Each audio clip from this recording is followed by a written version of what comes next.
Bonjour, bien sûr, je peux vous parler de mon parcours qui est plutôt atypique puisque j'ai fait d'abord des études de gestion, j'ai une maîtrise et un DES de gestion et c'est que un peu plus tardivement que j'ai voulu suivre les cours de l'école du Louvre parce que je trouvais ça passionnant et surtout finalement de partager avec les publics, avec les visiteurs, avec les étudiants, partager ces moments merveilleux autour des beautés que nous ont laissées les artistes, c'est quand même absolument fabuleux.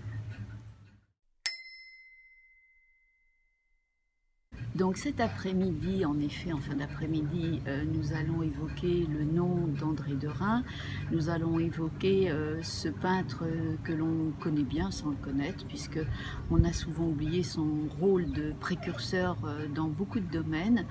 C'est d'ailleurs cet accent qui a été mis au Centre Pompidou pour l'exposition de cet hiver, qui se basait essentiellement sur les années 1904-1914, qui sont cruciales dans l'histoire de l'art à tout point de vue, mais aussi et surtout chez André Derain, qui à ce moment-là nourrit son discours d'artiste de toutes sortes de références, le plus souvent assez méconnues à son époque et qui aujourd'hui nous semblent tout à fait évidentes.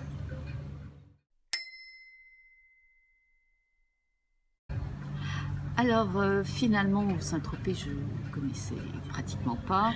Je suis arrivée hier soir, donc la première visite ça a été évidemment pour le musée de l'Annonciade, grâce à Madame Durand-Viel, grâce à Marlène qui a été une guide extrêmement convaincante.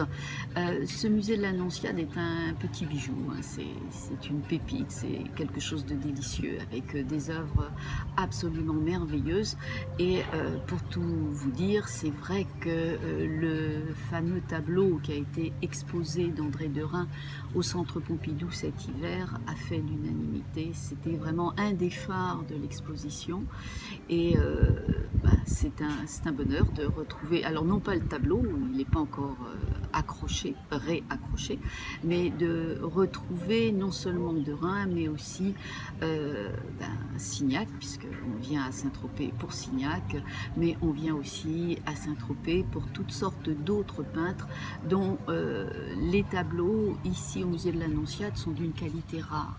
Hein, des tableaux extrêmement bien peints et de qualité supérieure. C'est en plus dans ce cadre à échelle humaine, dans ce cadre qui est quand même porteur d'un message, ça s'appelle l'Annonciade, donc c'est vraiment un grand bonheur. Voilà, on aimerait que tout le monde puisse partager.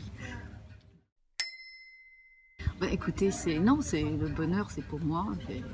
D'abord de venir jusqu'ici dans ce cadre idyllique, et puis de rencontrer des gens aussi charmants, et puis de vivre ensemble ces merveilleux artistes qui ont fait leur bonheur de vivre et de travailler dans le milieu de la France, et en particulier à Saint-Tropez.